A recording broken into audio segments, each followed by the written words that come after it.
ಮಳೆ ಸುರಿಯುತ್ತಿದ್ದ ಆ ಸಂಜೆ ಧಾರವಾಡ ನಗರದ ಹಳೆಯ ಬಸ್ ನಿಲ್ದಾಣದ ಬಳಿ ಜನರು ಗದ್ದಲ ಮಾಡುತ್ತಾ ಓಡಾಡುತ್ತಿದ್ದರು.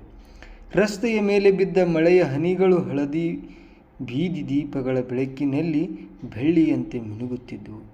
ಆ ಗದ್ದಲದ ನಡುವೆ ನೀಲಿ ಬಣ್ಣದ ಛತ್ರಿ ಹಿಡಿದು ನಿಂತಿದ್ದಳು ಅವಳೇ ಅವನಿ.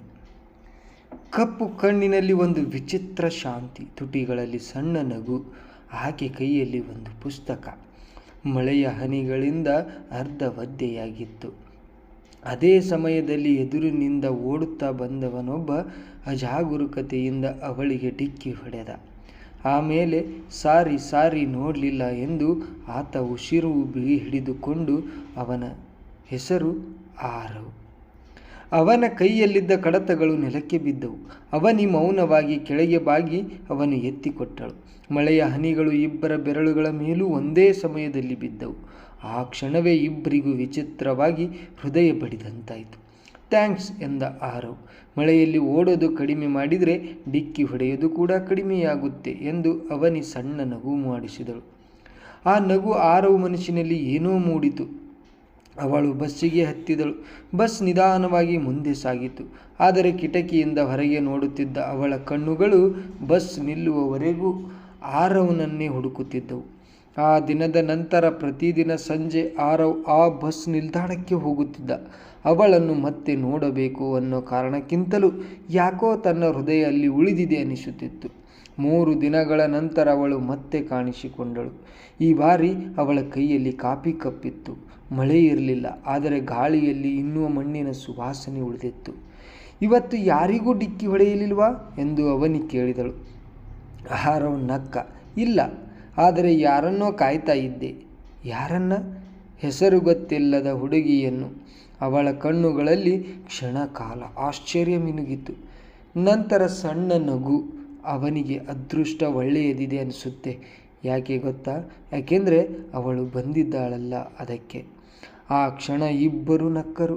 ಅಲ್ಲಿ ಆರಂಭವಾದ ಮಾತುಗಳು ನಿಧಾನವಾಗಿ ದಿನಗಳನ್ನೇ ಕದ್ದುಕೊಂಡವು. ಅವನಿಗೆ ಗೊತ್ತಾಯಿತು, ಅವನಿ ಒಂದು ಶಾಲೆಯಲ್ಲಿ ಕನ್ನಡ ಶಿಕ್ಷಕಿ ಅಂತ. ಕತೆಗಳು, ಮಳೆ, ಹಳೆಯ ಹಾಡುಗಳು ಅವಳಿಗೆ ತುಂಬ ಇಷ್ಟ. ಅವಳಿಗೆ ಗೊತ್ತಾಯಿತು ಆರವ್ ಒಬ್ಬ ಸಿವಿಲ್ ಇಂಜಿನಿಯರ್ ಅಂತ. ಆದರೆ ಅವನ ಮನಸ್ಸು ಕಟ್ಟಡಗಳಿಗಿಂತ ಭಾವನೆಗಳು ಹೆಚ್ಚು ಕಟ್ಟುತ್ತಿತ್ತು. ಪ್ರತಿದಿನ ಸಂಜೆ ಅವರು ಭೇಟಿಯಾಗುತ್ತಿದ್ದರು. ಕೆಲವೊಮ್ಮೆ ಟೀ ಅಂಗಡಿಯಲ್ಲಿ, ಕೆಲವೊಮ್ಮೆ ಪುಸ್ತಕ ಅಂಗಡಿಯಲ್ಲಿ, ಕೆಲವೊಮ್ಮೆ ಮಳೆಯ ರಸ್ತೆಯಲ್ಲಿ. ಹೀಗೆ ನಡೆದುಕೊಂಡು ಒಂದು ದಿನ ಅವನಿ ಕೇಳಿದಳು, ನಿಮಗೆ ಪ್ರೀತಿ ಅಂದರೆ ಏನನ್ನಿಸುತ್ತೆ?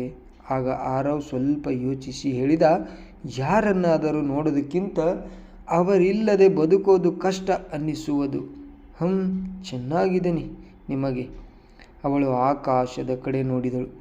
ಯಾರೋ ಒಬ್ಬರು ನಮ್ಮ ನೋವನ್ನು ಕೇಳದೆ ಅರ್ಥ ಮಾಡಿಕೊಂಡರೆ ಅದೇ ಪ್ರೀತಿ. ಆ ಮಾತು ಕೇಳಿ ಆರವ್ ಅವಳ ಕಡೆ ನೋಡುತ್ತಿದ್ದ. ಯಾಕೆಂದರೆ ಅವಳ ಕಣ್ಣಲ್ಲಿ ಅಡಗಿದ ನೋವು ಸ್ಪಷ್ಟವಾಗಿತ್ತು. ದಿನಗಳು ಸಾಗಿದವು. ಒಂದು ಸಂಜೆ ಅವನಿ ಬರಲಿಲ್ಲ. ಆರವ್ ಗಂಟೆಗಳ ಕಾಲ ಕಾಯ್ದ. ಫೋನ್ ನಂಬರ್ ಇರಲಿಲ್ಲ, ಮನೆ ಗೊತ್ತಿರಲಿಲ್ಲ.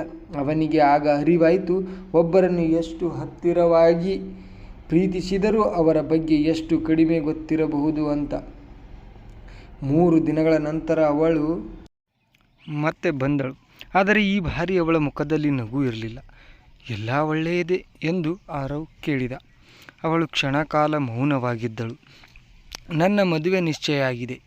ಆ ಮಾತು ಕೇಳಿದ ಕ್ಷಣ ಆರವ್ಗೆ ಸುತ್ತಲಿನ ಶಬ್ದವೇ ನಿಂತಂತಾಯಿತು. ಅಷ್ಟೇ ಹೇಳಬಂತು. ಅವರು ನಮ್ಮ ಮನೆಯವರಿಗೂ ತುಂಬ ಇಷ್ಟ. ವಿದೇಶದಲ್ಲಿ ಕೆಲಸ ಮಾಡ್ತಾರೆ. ಆರವ್ ಬಲವಂತವಾಗಿ ನಕ್ಕಿದ. ಕಂಗ್ರಾಟ್ಸ್. ಅವಳ ಕಣ್ಣುಗಳು ತಕ್ಷಣ ನೀರಿನಿಂದ ತುಂಬಿದವು. ನೀವು ಯಾಕೆ ಎಷ್ಟು ಸುಲಭವಾಗಿ ಹೇಳ್ತಿದ್ದೀರಾ? ಮತ್ತೇನು ಹೇಳಲಿ? ನನಗೆ ಗೊತ್ತಿಲ್ಲ. ಆ ದಿನ ಇಬ್ಬರು ಹೆಚ್ಚು ಮಾತನಾಡಲಿಲ್ಲ. ಆದರೆ ಆ ರಾತ್ರಿ ಆರವ್ ಮಲಗಲಿಲ್ಲ. ಅವನ ಮನಸ್ಸು ಒಂದೇ ಪ್ರಶ್ನೆ ಕೇಳುತ್ತಿತ್ತು, ನಾನು ಅವಳನ್ನು ಪ್ರೀತಿಸುತ್ತೀನಿ ಅಂತ ಯಾಕೆ ಹೇಳಲಿಲ್ಲ ನಾನು? ಮುಂದಿನ ದಿನ ಅವನು ಧೈರ್ಯ ಮಾಡಿ ಅವಳನ್ನು ನೋಡಲು ಹೋದ. ಅವಳು ಶಾಲೆಯ ಹಿಂಭಾಗದ ತೋಟದಲ್ಲಿ ಒಬ್ಬಳೇ ಕುಳಿತಿದ್ದಳು. ಅವನಿ ಅವಳು ತಲೆ ಎತ್ತಿ ನೋಡಿದಳು. ನನಗೆ ಒಂದು ವಿಷಯ ಹೇಳಬೇಕು. ಹೇಳಿ. ನೀನಿಲ್ಲದೆ ಬದುಕೋದು ಕಲ್ಪನೆ ಮಾಡ್ಕೊಳ್ಳೋಕ್ಕಾಗ್ತಿಲ್ಲ. ಅವಳ ಕಣ್ಣುಗಳು ನಡುಗಿದವು. ಆರವ್, ನಾನು ನಿನ್ನ ಪ್ರೀತಿಸ್ತೀನಿ. ಆ ಮಾತು ಕೇಳಿದ ಕ್ಷಣ ಅವಳ ಕಣ್ಣೀರು ಜಾರಿತು. ಇಷ್ಟು ತಡವಾಗಿ ಯಾಕೆ ಹೇಳಿದ್ರಿ? ಆರವ್ ಮೌನವಾಗಿದ್ದ. ನಾನು ಪ್ರತಿದಿನ ಕಾಯ್ತಾ ಇದ್ದೆ ನೀವು ಹೇಳ್ತೀರಾ ಅಂತ. ಆದರೆ ನೀವು ಯಾವತ್ತೂ ಹೇಳಲಿಲ್ಲ. ನನಗೆ ಭಯ ಇತ್ತು. ನನಗೂ ಇತ್ತು. ಅವಳು ಅತ್ತಳು. ಆ ದಿನ ಇಬ್ಬರು ಮೊದಲ ಬಾರಿಗೆ ಒಬ್ಬರ ಕೈಯನ್ನೊಬ್ಬರು ಬಿಗಿಯಾಗಿ ಹಿಡಿದರು. ಆದರೆ ಆ ಹಿಡಿತದಲ್ಲಿ ಸಂತೋಷಕ್ಕಿಂತ ಭಯವೇ ಹೆಚ್ಚು ಇತ್ತು. ಮುಂದಿನ ಕೆಲವು ದಿನಗಳು ಕನಸಿನಂತಿದ್ದವು. ಅವರು ನಗರದಿಂದ ದೂರ ಇರುವ ಕೆರೆಯ ಬಳಿಗೆ ಹೋಗುತ್ತಿದ್ದರು. ಮಳೆಯಲ್ಲಿ ನೆನೆದು ನಡೆಯುತ್ತಿದ್ದರು. ಒಬ್ಬರನ್ನೊಬ್ಬರು ನೋಡುತ್ತಲೇ ಸಮಯ ಮರೆತು ಬಿಡುತ್ತಿದ್ದರು. ಒಂದು ಸಂಜೆ ಅವನಿ ಕೇಳಿದಳು, ನಾವು ಒಂದಾಗ್ತೀವಾ? ಆರವ್ ಅವಳ ಕೈ ಹಿಡಿದ. ನಾನು ಬದುಕಿರುವವರೆಗೂ ನಿನ್ನ ಬಿಡಲ್ಲ. ಆ ಮಾತಿಗೆ ಅವಳು ನಕ್ಕಳು. ಆದರೆ ಆ ನಗುವಿನ ಹಿಂದೆ ಇನ್ನೂ ಅನಿಶ್ಚಿತತೆ ಇತ್ತು. ಕೊನೆಗೆ ಅವನಿ ತನ್ನ ಮನೆಯವರಿಗೆ ಎಲ್ಲ ಹೇಳಿದಳು. ಆದರೆ ಅವಳ ಮನೆಗೆ ಅದು ಒಪ್ಪಲಿಲ್ಲ. ಅವನು ನಮ್ಮ ಜಾತಿಯವನೂ ಅಲ್ಲ. ಅವನ ಸ್ಥಿತಿ ನಮ್ಮಷ್ಟಿಲ್ಲ. ನಾವು ಮಾತು ಕೊಟ್ಟಿದ್ದೀವಿ. ಪ್ರತಿ ಮಾತು ಅವಳ ಮನಸ್ಸನ್ನು ಕತ್ತರಿಸಿತು. ಆ ರಾತ್ರಿ ಅವಳು ಆರವ್ಗೆ ಕರೆ ಮಾಡಿ, ನನಗೆ ಭಯ ಆಗ್ತಿದೆ. ನಾನು ಇದ್ದೀನಲ್ಲ, ನೀವು ನನ್ನ ಕೈ ಯಾವತ್ತೂ ಬಿಡಲ್ಲಲ್ವಾ? ಸಾಯುವವರೆಗೂ ಇಲ್ಲ. ಆ ಮಾತು ಕೇಳಿ ಅವಳು ಅತ್ತಳು. ದಿನಗಳು ಕಠಿಣವಾಗತೊಡಗಿದವು. ಮನೆಯ ಒತ್ತಡ, ಸಂಬಂಧಿಕರ ಮಾತುಗಳು, ಮದುವೆ ತಯಾರಿ. ಅವನಿ ನಿಧಾನವಾಗಿ ಮುರಿಯುತ್ತಾ ಹೋದಳು. ಒಂದು ದಿನ ಅವಳು ಆರವ್ನನ್ನು ಭೇಟಿ ಮಾಡಿ ಹೇಳಿದಳು, ನಾವು ಓಡಿ ಹೋಗೋಣವಾ? ಆರವ್ ಕ್ಷಣ ಕಾಲ ಮೌನವಾಗಿದ್ದ. ಅವನಿಗೆ ತನ್ನ ತಾಯಿ ನೆನಪಾಯಿತು. ಅವರ ಆರೋಗ್ಯ ಚೆನ್ನಾಗಿರಲಿಲ್ಲ. ಮನೆ ಸಾಲ, ಹೊಣೆಗಾರಿಕೆ. ಇನ್ನೂ ಸ್ವಲ್ಪ ಸಮಯ ಕೊಡು. ಅವಳ ಮುಖ ಬದಲಾಯಿತು. ಸಮಯ ನಮಗಾಗಿ ಕಾಯಲ್ಲ ಆರವ್. ನಾನು ಎಲ್ಲ ಸರಿ ಮಾಡ್ತೀನಿ. ನೀವು ಪ್ರತಿ ಸಾರಿ ಅದೇ ಹೇಳ್ತೀರಾ ಅಂತ ಅವಳು ಅತ್ತಳು. ನನಗೆ ನಿಮ್ಮ ಮೇಲೆ ನಂಬಿಕೆ ಇದೆ, ಆದರೆ ವಿಧಿಯ ಮೇಲೆ ಇಲ್ಲ. ಆ ರಾತ್ರಿ ನಂತರ ಅವರ ನಡುವೆ ಅಂತರ ಹೆಚ್ಚಾಯಿತು. ಒಂದು ವಾರದ ನಂತರ ಅವನಿ ಮದುವೆ ನಿಗದಿಯ ದಿನಾಂಕ ನಿಶ್ಚಯವಾಯಿತು. ಆ ದಿನ ಆರವ್ ಮದ್ಯ ಕುಡಿದು ಮಳೆಯ ರಸ್ತೆಯಲ್ಲಿ ಒಬ್ಬನೇ ನಡೆಯುತ್ತಿದ್ದ. ಅವನಿಗೆ ಬದುಕೇ ಖಾಲಿಯಾದಂತಿತ್ತು. ಹಠಾತ್ ಅವನ ಫೋನ್ ಮೊಳಗಿತು. ಅವನಿ, ಆರವ್ ನನ್ನನ್ನು ಒಮ್ಮೆ ನೋಡ್ತೀರಾ?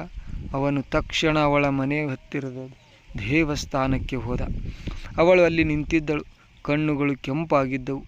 ನಾನು ಕೊನೆಯ ಸಲ ಕೇಳ್ತಿದ್ದೀನಿ, ನನ್ನ ಜೊತೆ ಬರುತ್ತೀರಾ? ಆರವ್ ಅವಳ ಕೈ ಹಿಡಿದ. ಆದರೆ ಅವನ ಮಾತು ಹೊರಬರಲಿಲ್ಲ. ಆ ಮೌನವೇ ಉತ್ತರವಾಗಿ ಬಿಟ್ಟಿತ್ತು. ಅವಳು ನಿಧಾನವಾಗಿ ಕೈ ಬಿಡಿಸಿಕೊಂಡಳು. ನಾನು ನಿಮಗೆ ತುಂಬ ಪ್ರೀತಿಸಿದೆ. ಆರವ್ ಕಣ್ಣೀರು ಹಿಡಿದುಕೊಳ್ಳಲಿಲ್ಲ. ಅವನಿ, ಆದರೆ ಕೆಲವೊಮ್ಮೆ ಪ್ರೀತಿಗಿಂತ ಧೈರ್ಯ ಮುಖ್ಯ ಆಗುತ್ತೆ. ಅವಳು ಹಿಂದಿರುಗಿ ನಡೆದು ಹೋದಳು. ಆ ರಾತ್ರಿ ಆರವ್ ಮೊದಲ ಬಾರಿಗೆ ತನ್ನನ್ನೇ ದ್ವೇಷಿಸಿದ. ಮದುವೆ ದಿನ ಬಂತು. ನಗರ ಬೆಳಕಿನಿಂದ ಕಂಗೊಳಿಸುತ್ತಿತ್ತು. ಆದರೆ ಆರವ್ ಮನಸ್ಸು ಕತ್ತಲಾಗಿತ್ತು.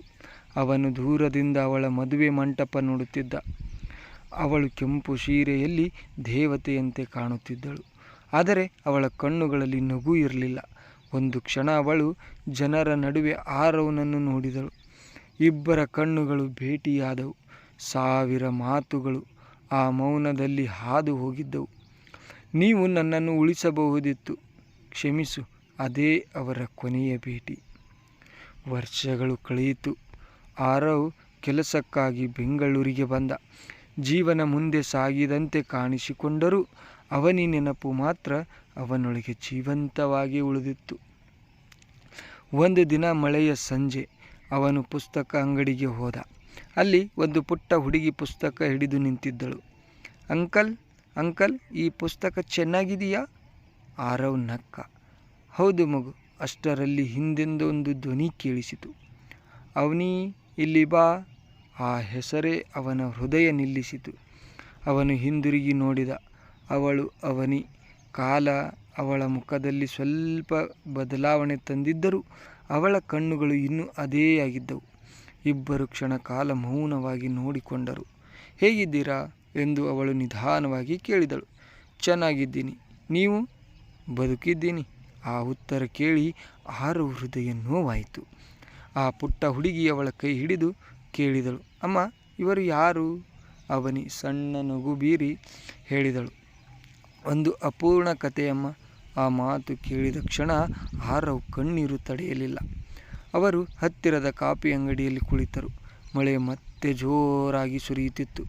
ನೀವು ಸಂತೋಷವಾಗಿದ್ದೀರಾ ಎಂದು ಆರವ್ ಕೇಳಿದ. ಅವಳು ಸ್ವಲ್ಪ ಹೊತ್ತು ಮೌನವಾಗಿದ್ದಳು. ಜೀವನ ಎಲ್ಲರಿಗೂ ಇಷ್ಟವಾದಂತೆ ಸಿಗಲ್ಲ. ಕ್ಷಮಿಸು ಅವನಿ. ಇಷ್ಟು ವರ್ಷ ಆದಮೇಲೆ ಕ್ಷಮೆ ಕೇಳಿದರೆ ನೋವು ಕಡಿಮೆ ಆಗಲ್ಲ ಆರವ್. ನಾನು ಕೂಡ ಹೆದರಿದ್ದೆ. ಆದರೆ ನಾನು ನಿಮ್ಮ ಜೊತೆ ಬರೋಕ್ಕೆ ಸಿದ್ಧ ಇದ್ದೆ ತಾನೆ.